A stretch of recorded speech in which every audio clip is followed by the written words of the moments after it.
Hello, everybody. I'm Dia Davidson, and we are hearing different words and phrases, ideas, even models that are sadly familiar to some groups of Americans while it's being new to others. So, what is white privilege? Do we know the difference between being a racist or being prejudiced? What is implicit bias? And how do we all share in this to find a healthy, transformative, lasting change? Joining me now is Dr. Thompson. He is a nationally recognized leader in higher education, author of books on diversity, and president of the Kentucky Council on Post-Secondary Education. Sir, welcome. Thank you, Dia. How are you? I'm well today.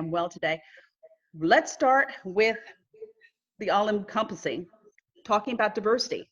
What is diversity? You know, diversity is really an aspect of, in the case we use it, of a human population demographic. I mean, it could be a makeup of race, ethnicity, sexual orientation. It really talks about differences, but not just talk about it, it also recognizes and appreciates it.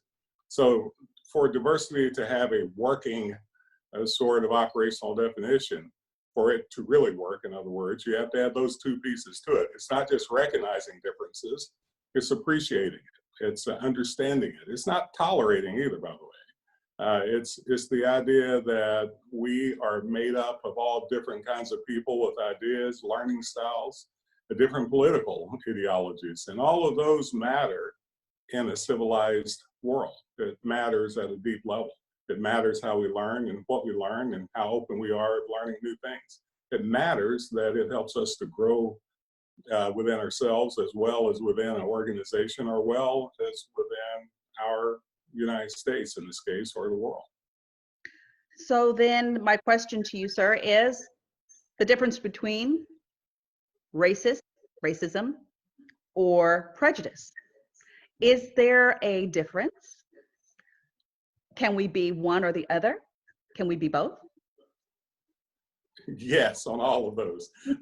You know, let me put it in this perspective. This society, America, from 1619 to 1690, you created an ideological perspective that said it was okay to put someone of the human race in slavery.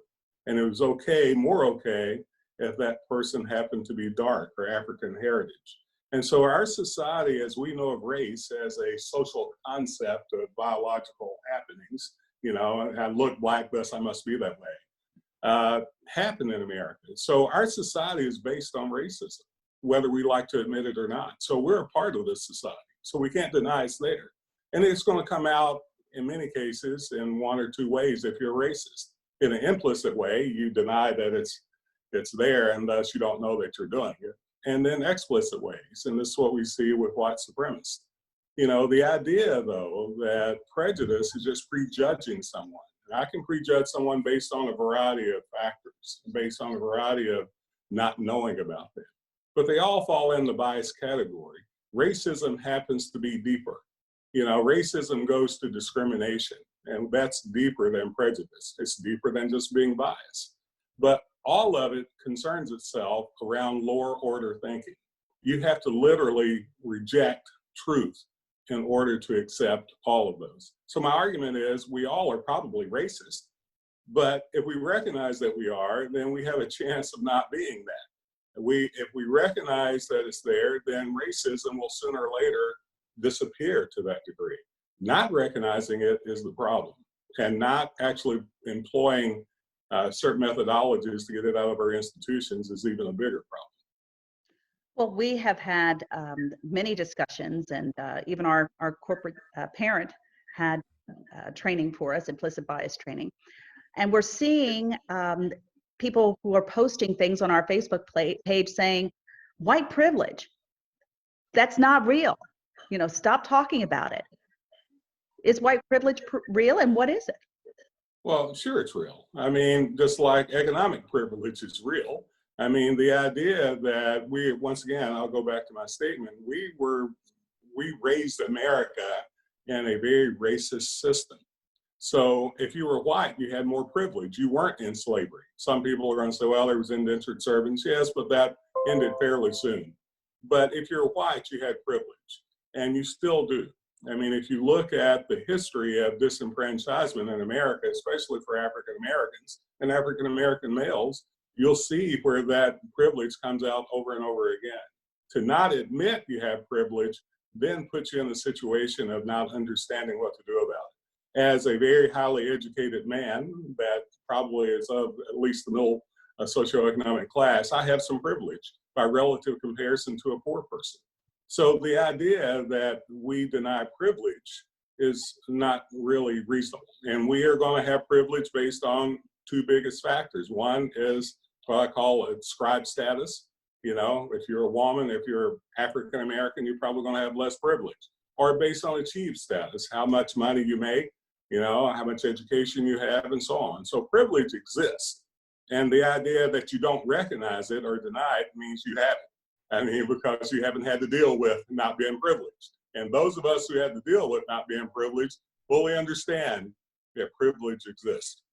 So then, if that's the case, do you see us ever being able to come to that spot where race is not an issue? Because if you're saying privilege, who wants to give up privilege in order to have equality? Excellent question. Excellent question. But it's not a zero-sum game.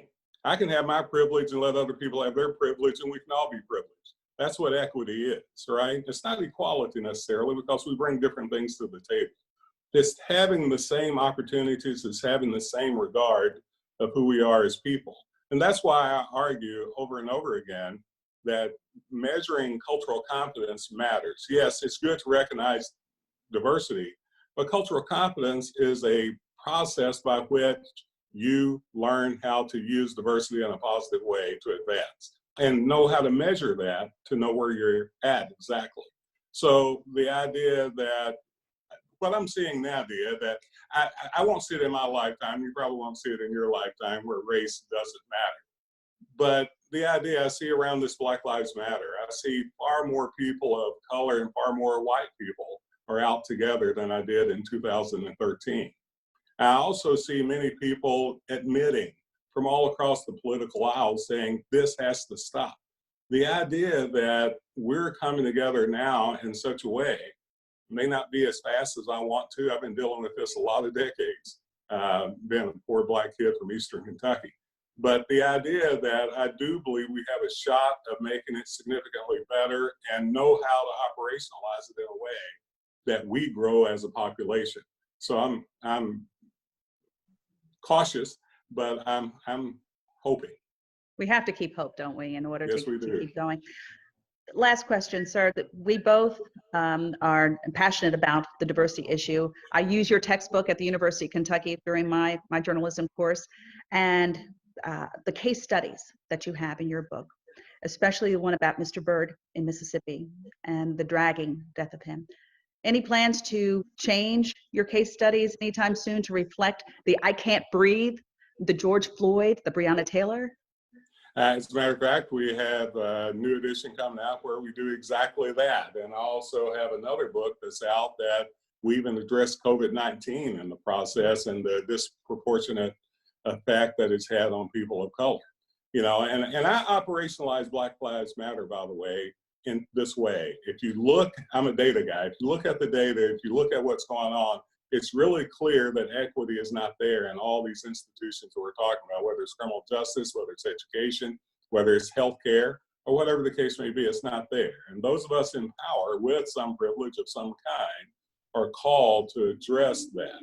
And my last statement on this part of it, I think it's clear because we have all these words that get mixed up. And I use the analogy of going to a dance. If you go to a dance, you have different people of different backgrounds and philosophies, beliefs.